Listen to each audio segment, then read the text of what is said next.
Hi, guys. Welcome to Heart to Talk, the podcast. I am your host, Teresa Caesar, and you are tuned into episode 12. Thank you so much for joining. There was a French philosopher, Jesuit priest, who thought deeply on the meaning of our existence and relationships with the divine, God, source, however you'd like to define that. He has this incredible quote, and it goes like this. He says, "We are not human beings having a spiritual experience, but we are spiritual beings having a human experience." Pierre Teilhard de Chardin. You almost have to sit with that statement, and then it becomes self-evident. We've been really doing this backwards, or thinking about this backwards. We have been striving to become spiritual, religious, however you want to say that. But I believe we were already born spiritual, and that means having a soul. And that soul is here to experience this life, whether it's the good and the bad. It's basically our earth school. So that being said, I challenge you to start looking at all the things that has happened to you in your life as lessons. Oprah mentions this in one of her Super Soul Sundays. When a situation arises, she will ask, "What is this person here to teach me?" Or "What am I supposed to learn from this situation?" And at first you feel kind of silly because you're so enraged or in pain from whatever the circumstance. But when you really start to practice that, then you're getting life. You're not missing it. Sometimes the answers from what you're supposed to learn from this particular person or situation doesn't necessarily come right away, but I believe there's always something to be learned that will then pivot you into the right direction of what you maybe don't want in your life, or to make you grow and evolve. That is your soul having the human experience. That brings me to today's guest, my good friend, Lacey Grijalva. She's a prime example of a person who has taken the experience, the moments in her life, and has found the lessons, has accepted and freed herself from any burden, judgment, and pain. Her story is beautiful and authentic for so many reasons. It is my greatest pleasure to bring to you my conversation with my dear friend, Lacey Grijalva, who owns her truth and owns her story.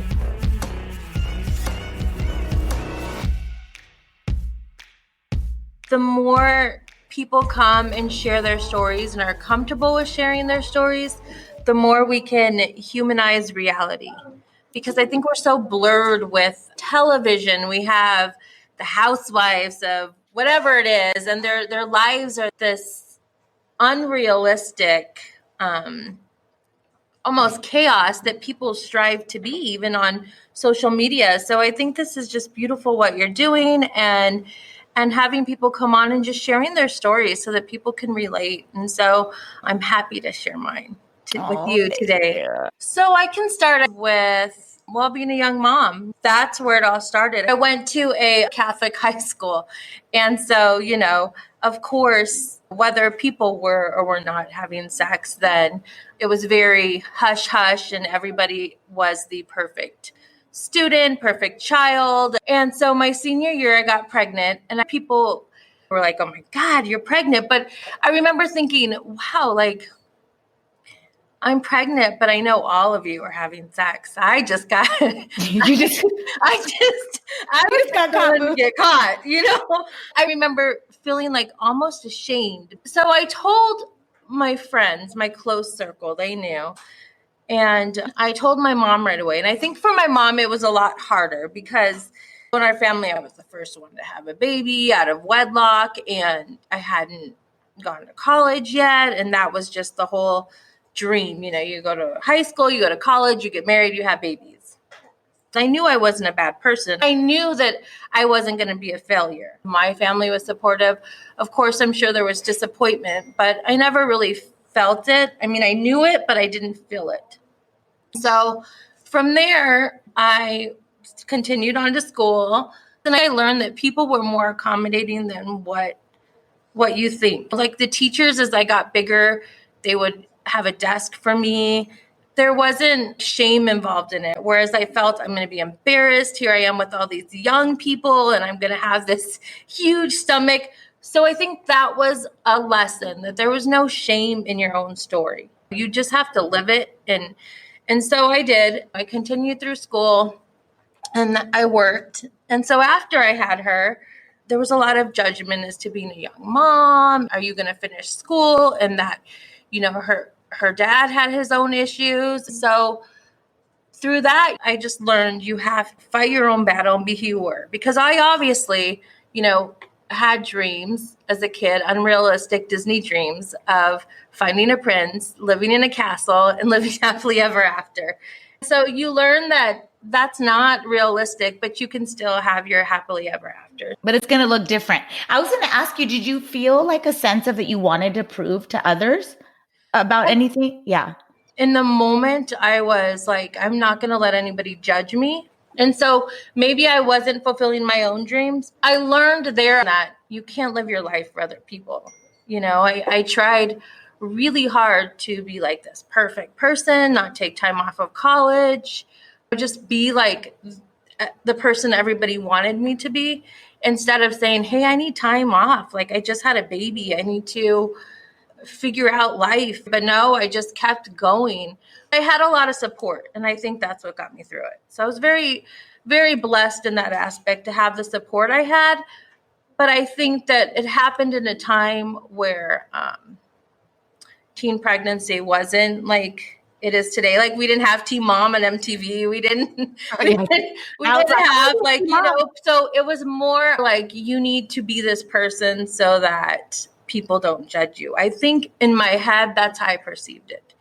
And so in turn, when I had Bailey, I was very, very hard with her. I wanted her to be this perfect child, which she was. She was until she grew up. Just kidding. She was like the perfect, I could take her anywhere. We were always getting compliments on her behavior, how perfect she was. And I think that was a result of me not wanting people to judge her because she had teen parents. Oh, that's interesting. Yeah. Mm-hmm. And you think you put a lot of pressure on her? I did. And it was probably good, maybe for her at the time, knowing her personality. But I think as parents, we don't realize the pressure we put on our kids, and maybe for the wrong reasons. Yeah, it's for our own ego sometimes. Mm-hmm. Because we don't want to look bad. We don't want to look bad. So I'm going to. And I still tell my kids, you're a reflection of me. I know. So when you misbehave, but then sometimes I'm like, is that the real reason to tell them? I should really be what we're taught. What's interesting? It's funny because we expect that in our kids, but then when we grow up and we're like, we had maybe bad, not so great parents, we can disassociate with them and say, well, I'm not a reflection of them. Isn't that funny? It is. It is. Yeah. You have to behave to make me look good and make me happy. And so sometimes it's a conflict. And so having Bailey taught me as a parent, it's okay if your kid makes a mistake. It's okay if your kid has a breakdown. Other kids are having breakdowns. You don't have to look like this perfect parent all the time. Bailey, I love her. She's just such a special person. I do recall as she was getting older, she started to maybe break down or whatever, but this was privately. When did it get to a point where you felt safe enough to open? I think a lot of people suffer in silence because they feel embarrassed. And this is why this episode is so powerful. You don't have to be. You're not the only one that's having mental health issues in your family or whatever. I think for us, or for me, it was okay to share when I knew it was okay with her.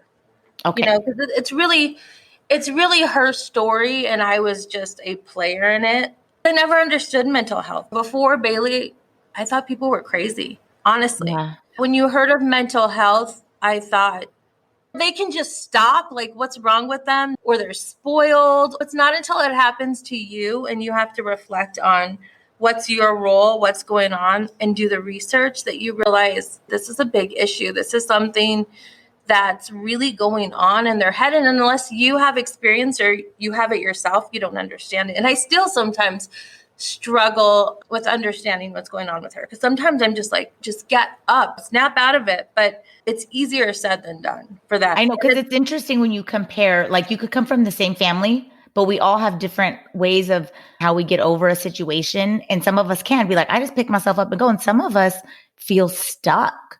We're in default mode of whatever the anxiety is or the pain, and we just can't get out. I think that's hard. Like, this is ongoing. This is their life. It affects if they work, their school, their relationships. Mm-hmm. What do you do to support that?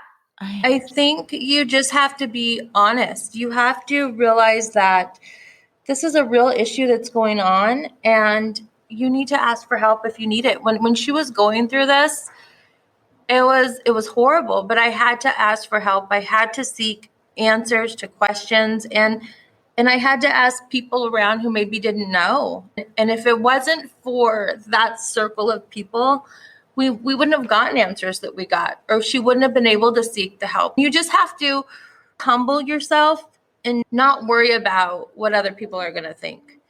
And so for us, as soon as we knew what was going on with her, and as soon as we had the diagnosis, it was more about sharing her story so that she was comfortable and made it more a part of who she was rather than something that was wrong with her. And it doesn't make her any less of a person. It's just something that she has to deal with. And being open about it, I think, helps other people understand, because a lot of owning your truth, right? It's just because if you feel like you're living a lie, then you can't really heal.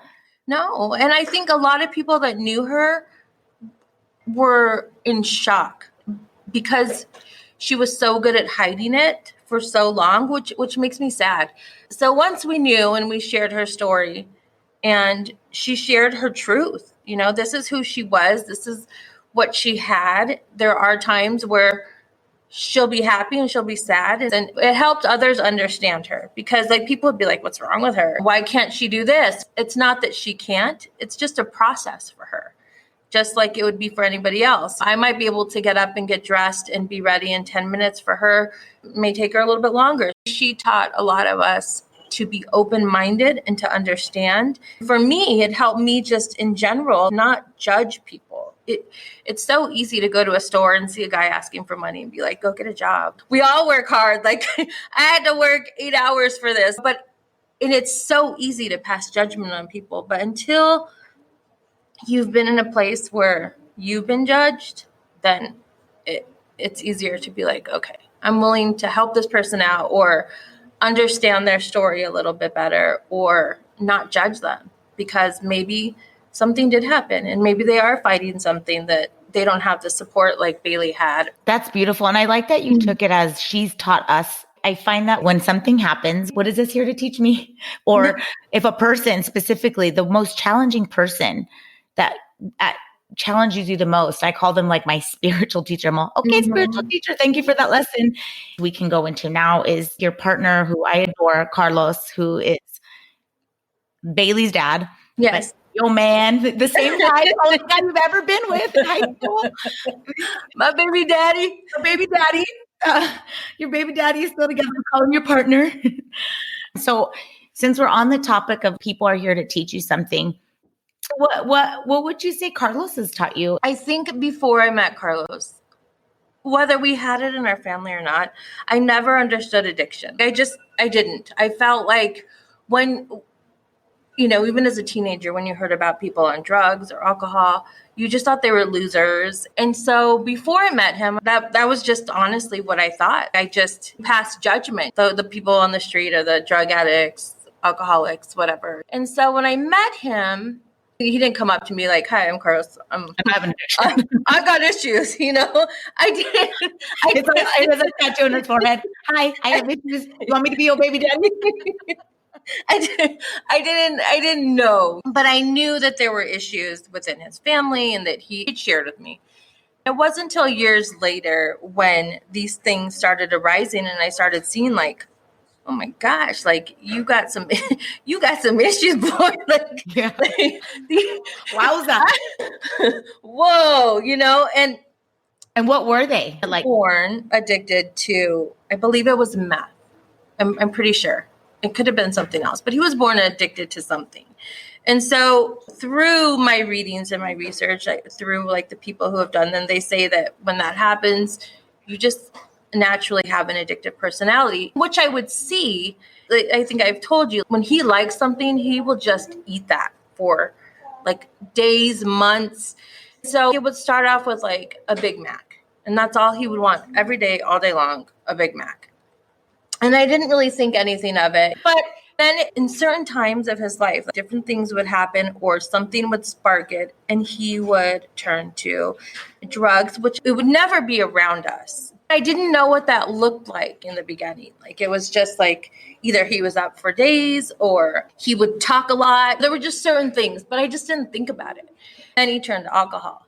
And that's when it was like, whoa, dude, like you, this is not okay. I didn't understand addictions. I was like, you just need to stop. Like, this is like, no. And it wasn't until he had a breakdown about 2 years ago. He had like a mental breakdown. I remember, like, for so many years, I would call everybody, like his mom, when his dad was alive, I would call him and I would say, I need help. Like, I can't do this. I can't. Sorry. Oh gosh, Lacey. I cry because I'm not sad. I cry because I feel bad. As a person, it's so easy to dehumanize somebody for something that's not their fault. So you're gonna make me cry. No, I'm sorry. Don't. I don't cry out of sadness. I cry because I feel like so many people, whether it's addiction, whether it's something that they try to fight, and we're so easy as people, as family, whatever, to pass judgment on people without fully understanding what they fight. And so he had a huge breakdown. And the breakdown affected so many people. He really did do a lot of damage. And it wasn't necessarily like something that we didn't know he was capable of, but I think it was everything internally that he just went through and couldn't verbalize or didn't know how. And so it wasn't until that breakdown that it got me to realize addiction, it's not something that's curable. It's something that you either choose to fight with that person or choose to just let go. And not try to control it. I don't think with addiction you can control it. I think it's something that you fight every day. It's an everyday struggle. And so from my own situation, and of course every addiction is different with whoever you're dealing with, but I think in my own situation, I had to learn that every day is a struggle for him.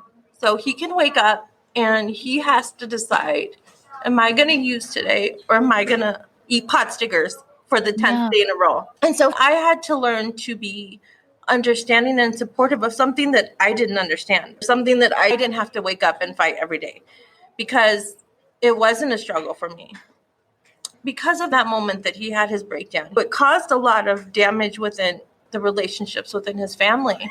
So it was a hard decision to make, to stand by him. Because that's what I was going to say. So you, during that breakdown, when most people would be like, I'm out of here. Mm-hmm. What was it that made you say, I'm going to stay? And how do you stay? That's the other thing. Because I know who he is. I think if I let his addiction define him, that would be unfair. Because his addiction shouldn't define who he is. Deep in his core, he is a good person. He is not a mean person. And it's unfortunate that in this life, he was given this horrible disease. And he's not a drug addict all the time. He's not an alcoholic all the time. And can he go the rest of his life without it? Of course. I had to learn to be supportive in that, because it's easy for me to put blame on him for everything that's gone wrong. But I had to really reflect and look at myself. I've said some pretty horrible things to him in moments of anger. I've used his faults against him. I've used his addiction to put him down. So I needed to learn as a person to not do that. Because in all of this, all of my faults, all of the things that I've done, not once did he ever use that against me or to put me down. So I know who he is and I know he's a good person. If I allowed his addiction to define him, then I would never be able to move forward or never be able to look past any of it. So I needed to do research and understand the best I could the fight that he wakes up every day to fight. And so that's what I did. I did a lot of research. I watched movies. I watched YouTube. And I had to really try to understand him and where he was coming from and try to be supportive. I told him, in this moment right now, I'm willing to fight this fight with him, alongside with him. Will there come a day? Maybe. But right now, this is something that I'm willing to do. You're choosing it. You're choosing. Yeah. I'm choosing it. He's not destructive. He's not abusive. I know that he strives and he doesn't want to be this person. The other thing I had to do was support him in those moments of addiction to positive things. So like he went on this kick of pot stickers where that's all he wanted. And I would get like irritated and annoyed, but I had to realize like, okay, if he's addicted to pot stickers, then so be it. But it's something that he's trying to do to keep his mind from fighting this horrible war that goes in his head. And so if that's what he does, then I'm willing to support him and be there and try to be understanding in those times that he needs to be. And he's very honest. He'll say like, if he watches something on TV, like his brain just triggers and he has to change the channel. He doesn't go very many places because he doesn't want to put himself in a position where there's alcohol or some kind of situation that will stimulate his brain to be like, I can't take this. I'm just going to go use. It's sad to see it, but I know that he's living the best life he can right now. And so I support him. I admire you for that. Gosh, I love you. I want to give you a big hug. People go through things in life that they don't always either want to talk about or they feel ashamed. I mean, anything can happen to anybody in any zip code and whatever. I think that people just need to live their truth. This is who I am. This is who the father of my kids is. This is who my daughter is. And there's nothing wrong. That's your truth. If you can find a way to navigate life in a happy, healthful environment in your truth, then I say do it. And if you're in a situation where you're unhappy and you can't live your truth and find happiness and where you're at, then I think you need to question yourself and ask, what do I need to do to either change this or move on from it? I like that because some people will blame the other person, but it's like, if you can't handle it, then make the change. Yes. So like for you, if there comes a day that you're like, you know what, I love you, but now I have maybe grown in a different direction, or I'm feeling like I need something else, then you would make that leap.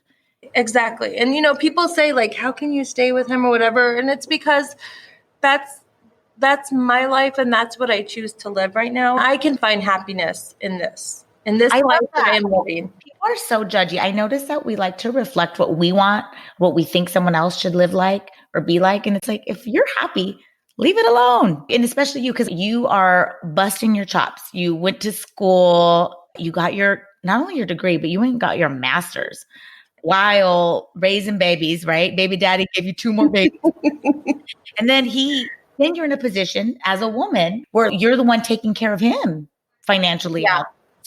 And people are very judgy about that. You know what's funny is I think people are judgy because they wait to see your reaction. So like when people are always asked like, what does Carlos do? And I'm like, oh, he stays at home. For years, he stayed home and took care of the kids, and he's been ill and he stays home.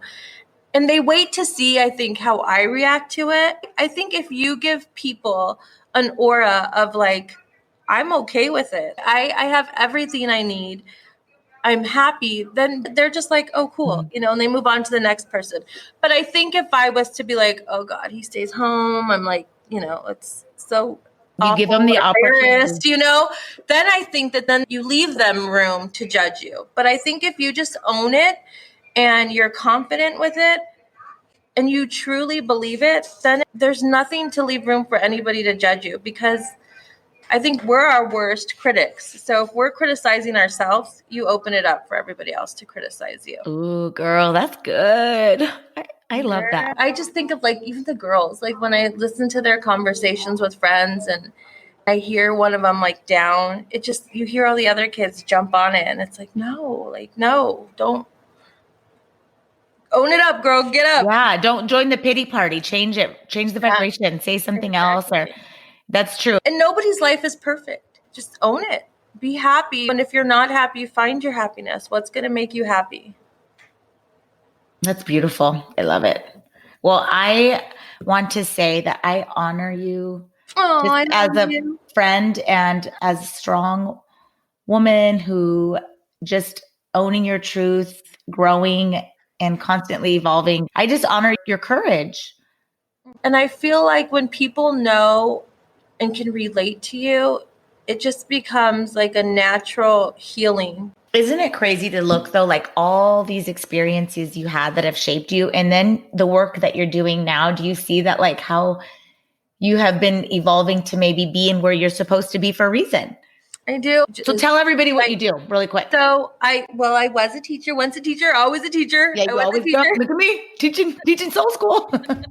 so I taught, and then I realized that as much as I love students, I wanted to reach more than just the students. I work with family and community outreach, and my role is family engagement. So we ensure that family engagement is taking place across the district, really just reaching out and supporting families and schools.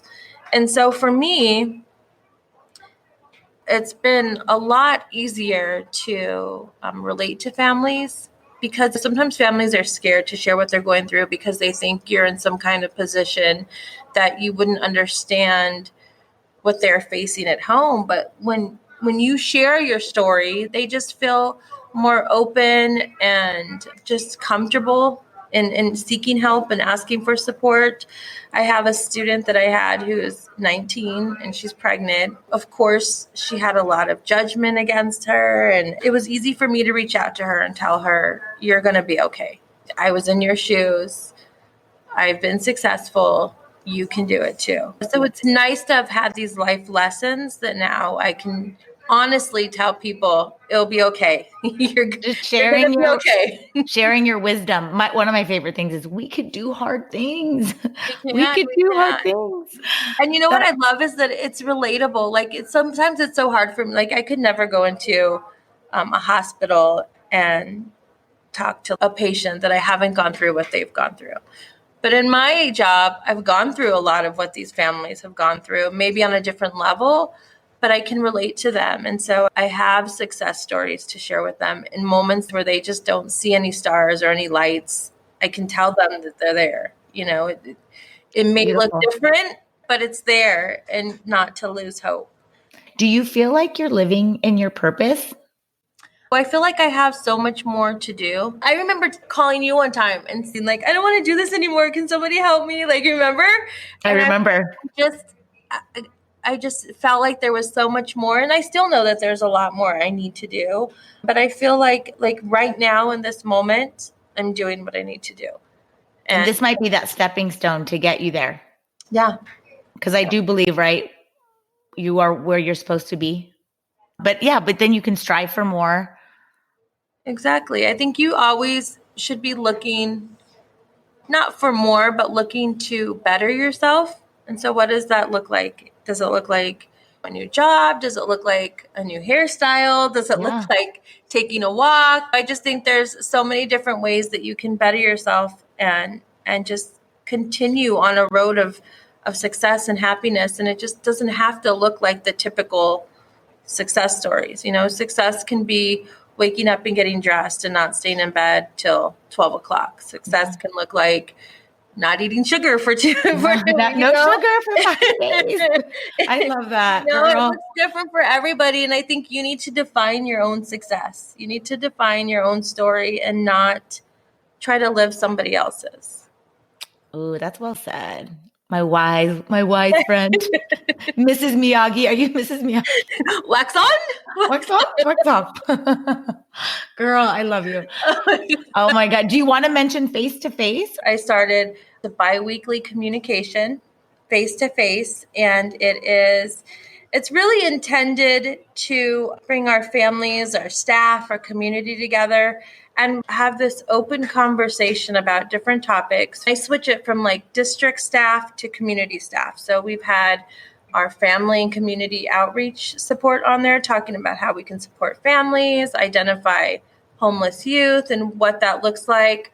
We had recently True Nudito on, who talked about grief and loss and how as a family you can support that.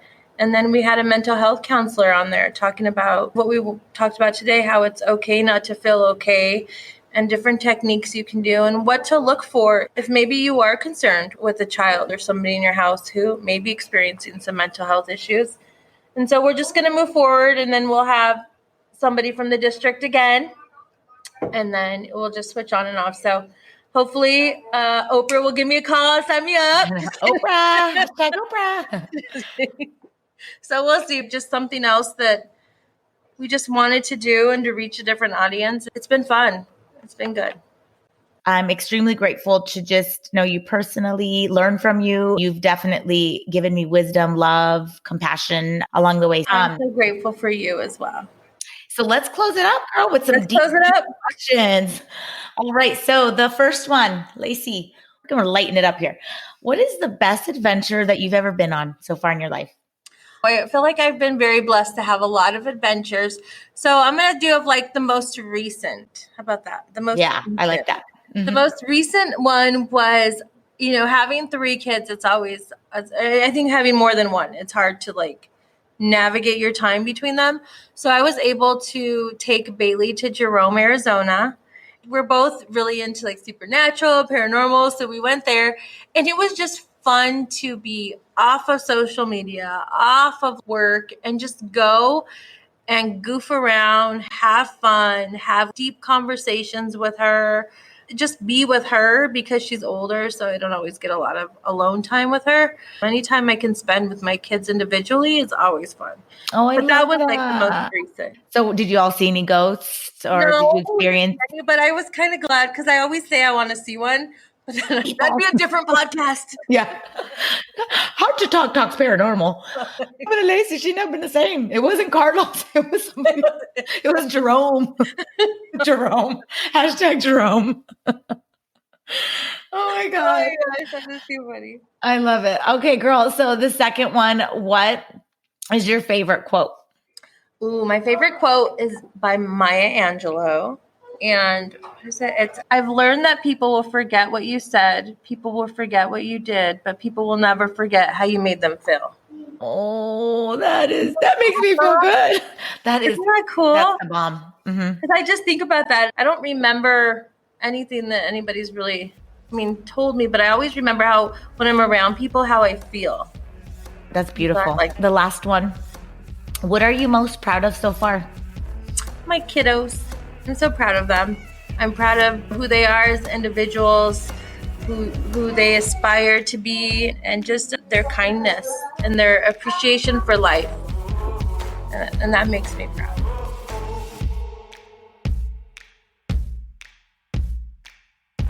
I hope you enjoyed my conversation with Lacey Grijalva. For show notes and information on future podcasts and other projects I'm involved with, you can visit www.hearttotalk.com, or you can follow me on Instagram, Facebook, and Twitter. I'll be back in 6 weeks for season 2 of Heart to Talk, the podcast. Stay tuned.